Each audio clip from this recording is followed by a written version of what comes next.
इसके अलावा सोनिया गांधी, राहुल गांधी, प्रियंका गांधी, मल्लिकार्जुन खड़गे, तमाम बड़े चेहरे, तमाम बड़े नेता इस वक्त उनकी इस आखिरी यात्रा में उनके साथ रहना चाहते हैं। उनका परिवार भी इस वक्त उनके साथ मौजूद है। तो पूर्व प्रधानमंत्री मनमोहन सिंह का पार्थिव शरीर थोड़ी देर में निगमबोध घाट पर पहुंच जाएगा। उनके अंतिम संस्कार में राष्ट्रपति द्रौपदी मुर्मू शामिल होंगी।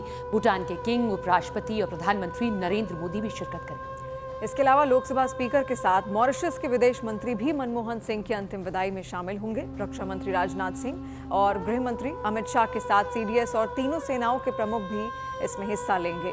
तो तस्वीरें इस वक्त आप देख रहे हैं, वैन में उनको ले जाया जा रहा है और कुछ ही देर में निगमबोध घाट पर वो पहुंचेंगे और उसके बाद उनका अंतिम संस्कार पूरे राजकीय सम्मान के साथ यहां पर किया जाएगा। तो कितनी बातें कहें, शायद व्यक्तित्व के बारे में कम पड़ जाएं शब्द, उनके काम के बारे में शब्द कम पड़ जाएं। जो काम उनकी ओर से किया गया उसे सिर्फ कुछ शब्दों में समेट देना, पिरो देना काफी नहीं होगा। किताबें लिखी जा सकती हैं, कही जा सकती है उनके व्यक्तित्व के बारे में। प्रेस कॉन्फ्रेंस के लिए जो सवाल हुआ तो प्रेस कॉन्फ्रेंस भी की गई। बहुत ज्यादा नहीं बोलते थे, लेकिन जितना बोलते थे उतने में इतना जवाब दे देते थे कि वो कई शब्दों के बराबर हुआ करता था। हिंदी बहुत अच्छे से नहीं समझते थे तो उर्दू अच्छे से समझ आती थी उनको, और शायराना अंदाज आपने देखा होगा। वो क्लिप इन दिनों सोशल मीडिया पर आपको खूब दिखाई दे रही होगी, जब सुषमा स्वराज कुछ शायरी वाले अंदाज में कहती हैं तो जवाब भी मनमोहन सिंह उस शायराना अंदाज में ही देते हैं। नीरज इस वक्त हमारे सहयोगी हमारे साथ जुड़ रहे हैं। नीरज, आप निगमबोध घाट पर ही इस वक्त मौजूद हैं। कितनी देर का इंतजार अब और यहाँ पर किया जाएगा कि उनका पार्थिव शरीर वहाँ पर पहुंचे? देखिए 10 से 15 मिनट लगेंगे पार्थिव शरीर को पहुंचने में। जो हमें जानकारी यहाँ अधिकारियों की तरफ से जो सुरक्षा में लगे हुए हैं उनकी तरफ से दी गई। अब से थोड़ी देर पहले शशि थरूर, नवजोत सिंह सिद्धू, अश्विनी कुमार, इसके अलावा गुरजीत सिंह औजला जैसे नेता जो कि अंतिम यात्रा के साथ हैं वो यहाँ पहुँच रहे हैं। अंतिम यात्रा का मनमोहन सिंह का अंतिम पड़ाव है और यहाँ आपको तस्वीरें दिखा दें। इंतजार है उस पार्थिव शरीर के आने का। यहाँ एक के बाद एक कुछ लोग पहुँच रहे। पूरे बाहरी इलाके में आपको सुरक्षा से जुड़े लोग दिख रहे हैं क्योंकि वीवीआईपी मूवमेंट भी होने वाला है और आपको नेवी के लोग, आर्मी के लोग, दिल्ली पुलिस के लोग दिख रहे होंगे। और नीली पगड़ी का जिक्र हम लोग बार बार करते हैं मनमोहन सिंह का जब नाम लिया जाता है। देखिए जब हम कांग्रेस और मनमोहन सिंह के आवाज़ से यहाँ पहुँच रहे थे, जहाँ भी उनकी तस्वीरें देखी वो तस्वीरें उनके चिर परिचित नीली पगड़ी में ही देखी गई है। जो उनका पहनावा था, नीली पगड़ी ही पहनते थे ज़्यादातर, और वो तस्वीरें आपको यहाँ भी दिख रही हैं। मोक्ष द्वार है, यहीं सबको आना है, लेकिन भले ही 92 साल की उम्र में उन्होंने अपना शरीर त्यागा हो, उनका निधन हुआ हो, लेकिन उन्होंने जो नीतियाँ बनाई उसे आने वाले दशकों तक लोग याद रखेंगे। और आज जबकि अंतिम दिन है, आप भी थोड़ी देर पहले कह रही थी कि कई किताबें उन पर लिखी जा सकती है, तो बिल्कुल जिस तरह की नीतियाँ बनाई थी उन पर कई किताबें लिखी जा सकती है। और यहाँ एक के बाद एक गणमान्य लोग आते हुए जो उनकी अंतिम यात्रा और अंतिम पड़ाव जहाँ पहुँचने वाले हैं मनमोहन सिंह पार्थिव शरीर के तौर पे, यहाँ आप देख रहे हैं एक के बाद एक कुछ न कुछ गणमान्य लोग आ रहे हैं, बड़े लोग आ रहे हैं जो उनकी अंतिम यात्रा में शामिल होंगे। हमारे कैमरा पर्सन जयपाल आपको वो तस्वीरें दिखा रहे हैं। कुछ देर 5 से 10 मिनट तक आपको इंतज़ार करना पड़ेगा यहाँ उनके अंतिम यात्रा के आने का।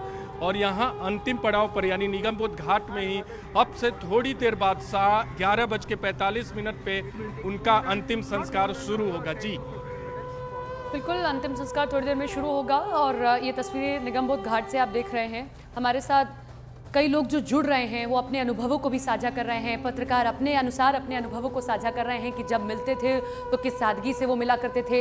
और एक आप चीज़ देखिए, राजनीति ने उनको चुना, उन्होंने राजनीति को नहीं चुना, लेकिन राजनीति से पहले वो हर पद पर, बड़े पद पर पदासीन रहे। शायद इसीलिए उनको अनुभव था कि अगर कोई इकॉनमी से जुड़ी किताब या कोई चीज़ मेरे पास आ रही है तो मुझे कैसे काम करना है। कई बार ऐसा हुआ कि कोई फैसला वो लेने जा रहे हैं, जो न्यूक्लियर डील को लेकर वो फैसला लेने जा रहे थे, इसमें उन्होंने वो क्लियर कर चुके थे कि चाहे अब जो हो जाए, जो फैसले पर मैं जो हमारे भारत के हित में है वही लूंगा, चाहे मुझे फिर इसके लिए इस्तीफा देना पड़े मैं दूंगा। उनको मौन मनमोहन सिंह कहा जाता था, लेकिन वो अपने इरादों से, अपने फैसलों से मजबूत मनमोहन सिंह थे। बचपन से लेकर कार्यकाल तक उन्होंने इस बात को साबित किया। शिवानी, जी, और तस्वीरें लगातार हम दर्शकों तक यहाँ पर सपना पहुंचा भी रहे हैं। और देखिए, मौन बार बार उनको कहा जाता है कि मौन रहते थे, बहुत कम बोलते थे, लेकिन जब बोलते थे तो असरदार बोलते थे और सबको चित्त भी कर देते थे अपने शाराना अंदाज में, जैसा जिक्र इससे पहले आपने किया भी। लेकिन सतीश के सिंह जी भी हमारे साथ जुड़े हुए हैं, वरिष्ठ पत्रकार हैं, और वो भी लगातार अपने तमाम अनुभव यहाँ पर हमारे साथ साझा कर रहे थे। सतीश के सिंह जी 2004 से 2014 तक वो रहे, सत्ता में रहे, गठबंधन की सरकार उन्होंने चलाई उसी मौन अंदाज में, उसी सादगी के साथ, तो उसकी भी तारीफ यहाँ पर बनती है। मौन जरूर रहते थे, लेकिन समझते थे, एक बारीकी को समझते थे, चाहे फिर राजनीति की हो, अर्थव्यवस्था की हो, हर बारीकी को, हर पहलू को बहुत बेहतरीन तरीके से समझते थे। देखिए, मौन का मतलब ये नहीं होता है कि आप बिल्कुल, आपकी आवाज ही नहीं, आवाज बिना बोले भी होती है, और जब वो बोलते थे तो धमाका ही होता था। जो उनके कोट हैं उनको ध्यान में रखा जाए, लिहाजा बहुत सारी चीज़ें, तो आपको पता लगेगा कि मैन ऑफ फ्यू वर्ड्स, लेकिन काम में। आपने पूछा कोएलिशन का, सतीश के सिंह जी, माफ कीजिएगा, आपको यहाँ पर रोकना पड़ रहा है क्योंकि निगम बोध घाट इस वक्त उनका पार्थिव शरीर यहाँ पर पहुंच चुका है, और हमारे जो सहयोगी इस वक्त जुड़ रहे हैं, नीरज, क्या तस्वीरें फिलहाल वहां से आप दिखाएंगे, क्योंकि उनका पार्थिव शरीर अब पहुंच चुका है और अब आगे की जो प्रक्रिया है वो अंतिम संस्कार की।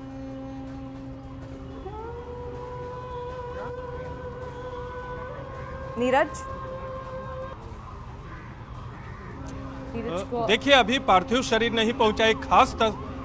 देखिए, एक खास तस्वीर आपको दिखाने वाले थे, वो व्यक्ति पहुंचे थे जो कि सबसे अहम खास व्यक्ति थे उनके, मोंटेक सिंह अहलूवालिया। 1991 में जो उनकी सबसे करीबी टीम के सबसे करीबी सदस्य थे, मोंटेक सिंह अहलूवालिया थे। और जब वित्त मंत्री के तौर पे उन्होंने वो बजट पेश किया था तो उसके सबसे अहम सदस्यों में मोंटेक सिंह अहलूवालिया का नाम था। प्लानिंग कमीशन के डिप्टी चेयरमैन भी रहे, और एक के बाद एक लोग आ रहे हैं। अशोक गहलोत पहुंच गए, यानी पार्थिव शरीर अब कुछ ही देर में यहाँ पहुंचने वाला है, कुछ ही मिनटों में पहुंचने वाला है। अशोक गहलोत को आपने देखा, थोड़ी देर पहले मोंटेक सिंह अहलूवालिया अंदर प्रवेश किए हैं। अशोक गहलोत को आपने देखा, एक के बाद एक बड़े कद्दावर नेता राजनयिक हैं वो पहुंच रही है। देखिए, आपको पीछे तस्वीरों में दिखा दे, कई दूतावासों के कार्यवाहक राजदूत, कार्यवाहक उच्चायुक्त भी पहुंच रहे हैं। एक के बाद एक वीवीआईपी गाड़ियां आ रही हैं। लेकिन मोंटेक सिंह अहलूवालिया को हम दिखाना चाहते थे आपको, क्योंकि मनमोहन सिंह ने जो नीतियां बनाई थी उसमें सबसे करीब से उन नीतियों को अमली जामा पहनाने का काम किया था। तो मोंटेक सिंह अहलूवालिया उनके साथ थे, तो इसलिए मैं वो तस्वीर आपको आना चाहता। ये देखिए, दूतावासों की गाड़ियां बीच बीच में आपको आ रही है। तो मनमोहन सिंह पूर्व प्रधानमंत्री के तौर पे उनका कई देशों से संपर्क था, कई देशों की यात्रा की थी। तमाम जो राजदूत हों या उच्चायुक्त हों वो प्रधानमंत्री से मिलते रहते हैं, तो वो भी अपना सम्मान प्रकट करने यहाँ निगम बोध घाट पर पहुंचकर, क्योंकि उनके राष्ट्र प्रमुखों की तरफ से निर्देश होगा कि इस कार्यक्रम, इस इवेंट में आप पहुंचे, यानी निगम बोध घाट में जो उनका अंतिम संस्कार है वहां पहुंचिए और पूर्व प्रधानमंत्री को श्रद्धांजलि दीजिए। क्योंकि मनमोहन सिंह को सिर्फ भारत के, जो कि सबसे बड़ा लोकतंत्र है दुनिया का, उसके पूर्व पीएम के तौर पे या पीएम के तौर पे ही लोग नहीं देखते, बल्कि उन्हें अर्थशास्त्री के तौर पे देखते हैं। और आज की जो डिप्लोमेसी है उसमें अर्थव्यवस्था, मार्केट का बहुत बड़ा योगदान है, और इसको मनमोहन सिंह से ज्यादा शायद ही हाल के वर्षों में कोई राष्ट्र प्रमुख समझता रहा होगा। और इसीलिए उस लिहाज से भी सम्मान देने तमाम देशों के राजनयिक जो दिल्ली में मौजूद हैं वो भी पहुंच रहे हैं, पार्टी के नेता तो अपडेट आया, आप हमें बताइएगा। सतीश के सिंह साहब हमारे साथ जुड़े हुए हैं, आप कुछ साझा कर रहे थे अपना अनुभव, और आप ये भी बता रहे थे कि वो जो प्रेस कॉन्फ्रेंस थी आखिरी वाली, अभी हम लोग बात कर रहे थे ब्रेक में, उस प्रेस कॉन्फ्रेंस में आप भी थे। बड़ी दिलचस्प बातें आपने उस प्रेस कॉन्फ्रेंस से जुड़ी अभी हमें बताई थी, जरा आप साझा करें। देखिए, मैं बस इतना ही कहना चाहता हूँ, वो विशेष परिस्थितियों में बुलाया गया प्रेस कॉन्फ्रेंस था, और हमारा तो सवाल है, मैं अभी इतना महिमा नहीं कर रहा हूँ। मैंने सिर्फ उनसे ही पूछा था कि आपने ये प्रेस कॉन्फ्रेंस अभी क्यों बुलाई, तो बहुत ज़्यादा सुर्खियों में चला गया, क्योंकि बहुत सारे आरोपों से घिरे थे उनके ऊपर। पॉलिसी पैरालिसिस, कोई न निर्णय लेने का या करप्शन को मूक होकर देखते रहने आदि का आरोप था। उन बेचारे की कोई गलती नहीं थी। अभी जो आपसे पहले जो आपकी साथी सवाल पूछ रही थी, उसी में सवाल का जवाब छुपा हुआ है। देखिए, पॉलिटिकल मैनेजमेंट मनमोहन सिंह जी उतना नहीं करते थे, ये कांग्रेस पार्टी के लोग या कोएलिशन पार्टनर्स आपस में करते थे, और जो उसमें जो कुछ समझौते होते थे, डील डाल हो जाती थी, उसका खामियाजा जो है मुझे लगता है मनमोहन सिंह जी को एज अ प्राइम मिनिस्टर भुगतना पड़ता था। तो ये आप इसी चीज़ का एक बैलेंस देख सकती हैं कि भाई वो पॉलिटिशियन नहीं थे। आज सारे पॉलिटिशियन बेसिकली नहीं थे, वो एक मेरिटोक्रेसी वाले व्यक्ति थे जो कि हरदम अच्छा सोचते। लेकिन पॉलिटिकल क्या होता है, पॉलिटिकल में आप देखते हैं, आज मैं देख रहा हूँ ये जो तस्वीरें आप दिखा रही हैं, अगर कोई एक पॉलिटिकल आदमी रहता इतने बड़े कद का तो आज पूरा दिल्ली भरा होता।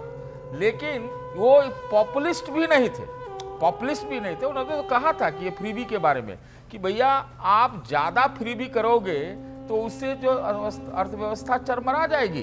तो अगर वो पॉपुलिज्म में जो किसी को सहायता करनी हो, गरीबों को उत्थान करना हो, ये सारी चीज़ें थी उनके, लेकिन एक्सेसिव फ्रीबी के वो पक्ष में नहीं थे, वो एक्सेसिव इकोनॉमिक एक्टिविटी के पक्ष में थे। तो आप देख सकते हैं कि बेसिकली वो एक, हम समझते हैं कि एक ब्यूरोक्रेटिक प्रधानमंत्री थे। हो जाता है जो उन्होंने देश के लिए किया वो कोई भूल नहीं सकते, इसलिए आज पूरे मुल्क में लोग शोक मना रहे हैं। ऐसा बहुत कम देखने को मिला, पार्टी लाइन भी लोग आज दुखी हैं उन निधन के बाद। बहुत बड़ा आघात हम सबको है, हम श्रद्धांजलि अर्पित करते हैं उनके परिवार को, ये ईश्वर ताकत दे दुख को झेलने की, ये मैं कह सकता हूं। तो जहां तक कोएलिशन पार्टनर्स का, उसका बहुत लोगों ने दुरुपयोग भी किया। ये बात भी सच है कि वो लोग किसी की सुनते नहीं थे कि भाई वो आज सरकार गिरा दे, वो कल सरकार गिरा दे। हाँ, ये कह सकते हैं कि मनमोहन सिंह को इसमें अपना जो है इसमें समझौता करना पड़ा। लेकिन एक चीज जरूर था कि वो एक लकीर जरूर खींच देते थे, और अगर तन गए, अड़ गए, तो फिर उनके आगे सबको नतमस्तक होना पड़ता था। बेशक यहाँ पर, और इन तमाम चीज़ों के लिए ही आज उनको याद भी किया जाता है। जो उनके आसपास के लोग हैं, इन तमाम चीज़ों के लिए ही, उनके व्यवहार के लिए ही उनको आज याद भी कर रहे हैं।